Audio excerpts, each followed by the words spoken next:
Hello friends, welcome to Kannan info Tamil. நம்ம இன்னைக்கு என்ன டாபிக் பார்க்க போறோம் அப்படின்னா ரெண்டு முக்கியமான டிஃபென்ஸ் அப்டேட் இந்த வீடியோல பார்க்க போறோம். முதல் டிஃபென்ஸ் அப்டேட், இந்தியா ப்ராஜெக்ட் ஐ அப்படிங்கிற திட்டத்தின் கீழ் 6 டீசல் எலக்ட்ரிக் அட்டாக் சப்மரீன்களை கட்டி வர்றாங்க. இந்த சப்மரீன்களை பயன்படுத்துறதுக்காக சப்மரீன் லான்ச் க்ரூசர் மிசைல DRDO உருவாக்க போறாங்க.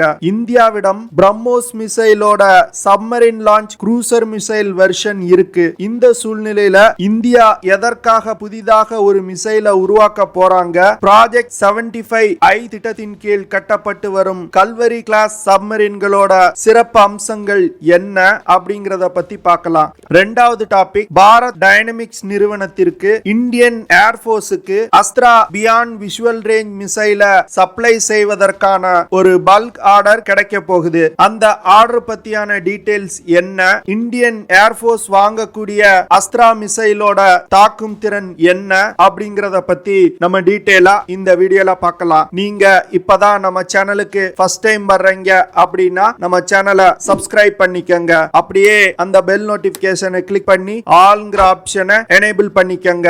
DRDO ப்ராஜெக்ட் 75 திட்டத்தின் கீழ் உருவாக்கப்படும் கல்வரி கிளாஸ் சப்மரீன்களை பயன்படுத்துறதுக்கு ஒரு சப்மரீன் லான்ச் க்ரூஸ் மிசைல உருவாக்க போறாங்க. இந்த புதிய மிசைல சப்மரீனோட டார்பிடோ டியூப்ஸ்ல இருந்து லான்ச் செய்யும் வகையில உருவாக்க போறாங்க. இந்த சப்மரீன் லான்ச் க்ரூஸ் மிசைல்ல 2 வேரியன்ட்களை உருவாக்க போறாங்க. முதல் வேரியன்ட் ஒரு ஆன்டி ஷிப் மிசைல். இந்த ஆன்டி ஷிப் மிசைல இலக்கை நோக்கி வழிநடத்துவதற்கு RF சீக்கர்கள் பயன்படுத்தப்பட உள்ளது. இரண்டாவது வேரியன்ட் ஒரு submarine launch land attack missile. இந்த மிசைல இலக்கை நோக்கி வழிநடத்துவதற்கு எலக்ட்ரோ ஆப்டிக்கல் சீக்கர்கள் பயன்படுத்தப்பட உள்ளது. அது மட்டும் இல்லாம இந்த லேண்ட் அட்டாக் மிசைல்ல digital scene matching area correlation technology பயன்படுத்தப்பட உள்ளது. Digital scene matching area correlation technology அப்படிங்கிறது மிகவும் ஒரு அதிநவீனமான தொழில்நுட்பம். இந்த தொழில்நுட்பத்தின் மூலமா குறைவான உயரத்துல மிசைல் இலக்கை நோக்கி பயணிக்கும் பொழுது வழியில் வரக்கூடிய கட்டிடங்கள், மலைகள் போன்றவற்றை தவிர்த்து இலக்கை சென்று தாக்குவதற்காக இந்த டெக்னாலஜி உருவாக்கப்பட்டிருக்கு. Digital scene matching area correlation தொழில்நுட்பம் மிசைல் இலக்கை சென்று தாக்கும் இறுதி கட்டத்தில் பயன்படுத்தப்பட உள்ளது. இந்த தொழில்நுட்பத்தின் மூலமா மிசைல் மிகவும் துல்லியமா இலக்கை தாக்கும். DRDO புதிதா உருவாக்கக்கூடிய submarine launch cruise missile 350 kilometre தாக்குதல் வரம்பு கொண்ட மிசைலா உருவாக்கப்பட உள்ளது. DRDO இந்த புதிய மிசைல அனைத்து அதிநவீன தொழில்நுட்பமும் கொண்ட நெக்ஸ்ட் ஜெனரேஷன் மிசைலா உருவாக்க போறாங்க. DRDO உருவாக்கி வரும் புதிய சப்மரீன் லான்ச் க்ரூஸ் மிசைலோட முதல் சோதனை இந்த வருடமே நடக்க உள்ளது. புதிய சப்மரீன் லான்ச் க்ரூஸ் மிசைலோட இரண்டாவது வேரியன்ட்னால நகரும் மற்றும் நிலையான டார்கெட்டுகளை தாக்கி அளிக்க முடியும். ப்ராஜெக்ட் 75 திட்டத்தின் கீழ் உருவாக்கப்பட்டு வரும் கல்வரி கிளாஸ் சப்மரீன்கள்ல 12 லேண்ட் அட்டாக் மற்றும் ஆன்டி ஷிப் க்ரூஸ் மிசைல்களை எடுத்து செல்ல முடியும். இந்த கல்வரி கிளாஸ் சப்மரீன்கள் ஒரு அதிநவீனமான diesel electric attack submarine. Project 75 திட்டத்தின் கீழ் இந்தியா மொத்தம் 6 கல்வரி கிளாஸ் சப்மரீன்களை கட்ட திட்டமிட்டிருந்தாங்க.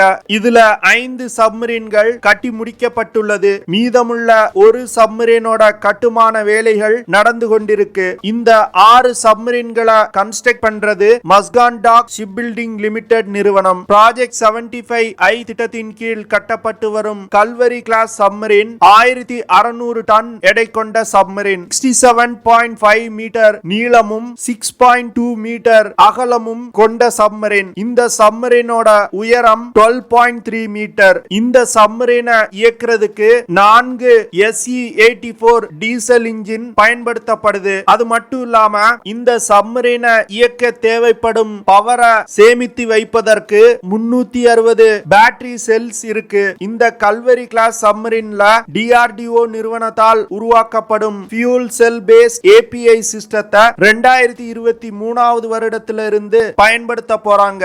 இந்த சப்மரீனால கடலோட மேற்பரப்புல 20 km/h வேகத்துல டிராவல் செய்ய முடியும். அதுவே நீருக்கு அடியில் மூழ்கிய நிலையில் 37 km/h வேகத்துல டிராவல் செய்ய முடியும். கல்வரி கிளாஸ் சப்மரீனால 12,000 கிலோமீட்டர் தூரம் வரைக்கும் பயணம் செய்ய முடியும். கல்வரி கிளாஸ் சப்மரீன்கள்னால தொடர்ந்து 50 நாள் கடல் பயணம் செய்ய முடியும். கல்வரி கிளாஸ் சப்மரீன்கள்ல எதிரிகளோட டார்பிடோக்களை தாக்கி அழிப்பதற்கு C-303S அப்படிங்கிற anti torpedo counter measure system பொருத்தப்பட்டிருக்கு. இந்த சப்மரீன்கள்ல 6 533 mm டார்பிடோ டியூப்ஸ் பொருத்தப்பட்டிருக்கு. இந்த சப்மரீன்கள்ல 18 SUT torpedoes, SM-39 Exocet anti ship missile, A-3SM MICA anti air missile போன்ற மிசைல்களை எடுத்து செல்ல முடியும். கிட்டத்தட்ட 30 கடல் கண்ணி வெடிகளையும் இந்த நீர்மூழ்கி கப்பல்கள் மூலமா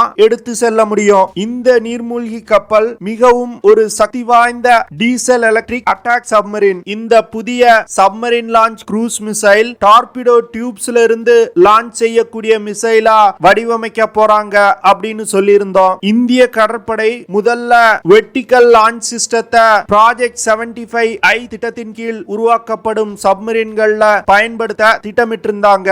எதற்காக வெர்டிகல் லான்ச் சிஸ்டத்தை பயன்படுத்த திட்டமிட்டிருந்தாங்க அப்படின்னா, வெர்டிகல் லான்ச் சிஸ்டத்துல அதிக சக்தி வாய்ந்த மிசைல்களை பயன்படுத்த முடியும். பெரும்பாலான சப்மரீன்கள்ல டார்பிடோ டியூப்ஸ் 533 mm டயமீட்டர் மற்றும் 8 மீட்டர் நீளம் கொண்டதா இருக்கும். இதனால இந்த டார்பிடோ டியூப்ஸ்ல பயன்படுத்தக்கூடிய மிசைல்கள் இந்த அளவுக்குள் மட்டுமே இருக்க முடியும். இதனால மிசைல்களோட செயல்திறன் கட்டுப்படுத்தப்படுது. பெரிய மற்றும் சக்தி வாய்ந்த மிசைல்களை இந்த டார்பிடோ டியூப்ஸ்ல இருந்து லான்ச் செய்ய முடியாது. இதற்காக தான் இந்தியா வெர்டிகல் லான்ச் சிஸ்டத்தை இந்த புதிய சப்மரீன்கள்ல பயன்படுத்த திட்டமிட்டிருந்தாங்க. அது மட்டும் இல்லாம பிரம்மோஸ் மிசைலோட சப்மரீன் லான்ச் க்ரூஸ் மிசைல்கள் இந்திய கடற்படையின் சப்மரீன்கள்ல இருந்து பல முறை லான்ச் செய்து சோதிக்கப்பட்டது. இந்த சோதனைகள் வெற்றிகரமா முடிவடைஞ்சிருக்கு அப்படின்னு DRDO சொல்லியிருந்தாங்க.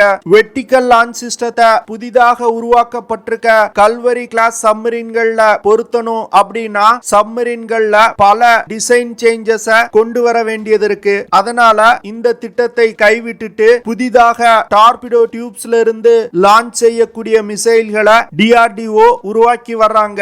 வெர்டிகல் லான்ச் சிஸ்டத்துல இருந்து லான்ச் செய்யக்கூடிய சப்மரீன் லான்ச் க்ரூஸ் மிசைல்களை இந்தியா உருவாக்க உள்ள 6 நியூக்ளியர் பவர் அட்டாக் சப்மரீன்கள்ல பயன்படுத்த போறாங்க.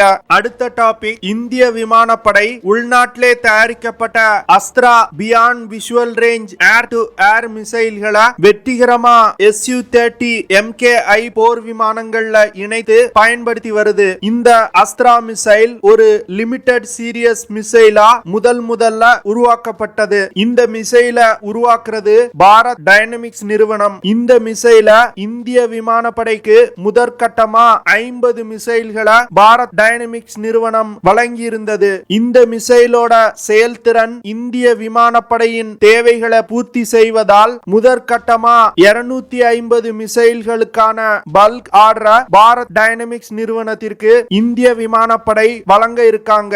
இந்திய விமானப்படை அஸ்த்ரா MK1 மிசைல்களை வாங்க போறாங்க.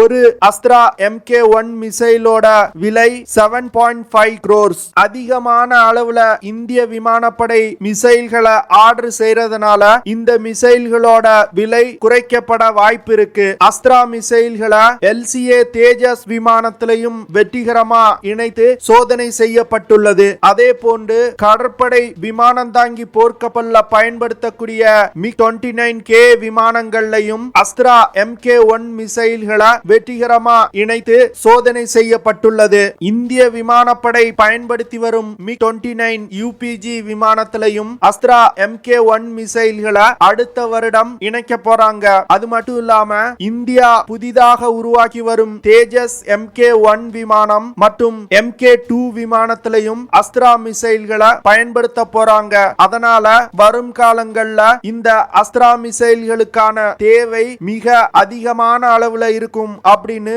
எதிர்பார்க்கப்படுது. இப்போ அஸ்த்ரா மிசைலோட கேப்பபிலிட்டிஸ் பத்தி பார்க்கலாம். அஸ்த்ரா மிசைல் ஒரு beyond visual range air to air missile. இந்த மிசைல டிசைன் செய்தது DRDO. இதை தயாரிப்பது பாரத் டைனமிக்ஸ் லிமிடெட் நிறுவனம். Astra மிசைல்கள்ல Astra MK1, Astra MK2, Astra MK3 போன்ற பல வேரியன்ட்கள் இருக்கு. அஸ்த்ரா மிசைலோட எடை 154 kg. Kilogram. Astra missile 3.84 metre நீளம் மற்றும் 178 mm டயமீட்டர் கொண்ட மிசைல். இந்த மிசைல்ல 15 கிலோகிராம் எடை கொண்ட ஹை எக்ஸ்ப்ளோசிவ் ப்ரீ பிராக்மெண்ட் வார்ஹெட்களை பயன்படுத்த முடியும். அஸ்த்ரா MK1 மிசைல்ல திட எரிபொருளை பயன்படுத்தி இயங்கக்கூடிய சாலிட் ப்ரொபலன் ராக்கெட் மோட்டார் பயன்படுத்தப்பட்டிருக்கு. அஸ்த்ரா MK1 மிசைல்னால 110 கிலோமீட்டர் தூரத்துல உள்ள இலக்குகளை மிகவும் துல்லியமா தாக்க முடியும். இந்த மிசைல்கள்னால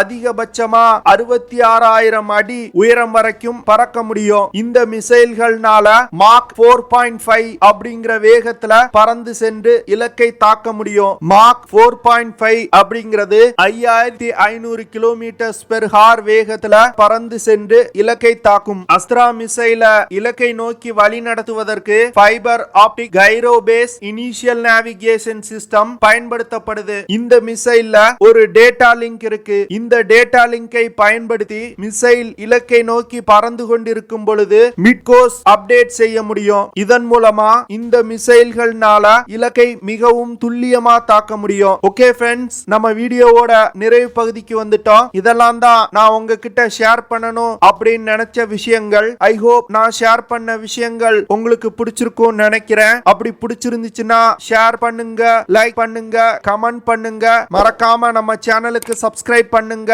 அப்படியே அந்த பெல் நோட்டிபிகேஷனை கிளிக் பண்ணி ஆல்ங்கிற ஆப்ஷனை எனேபிள் பண்ணிக்கங்க. See you in the next video. Jai Hind.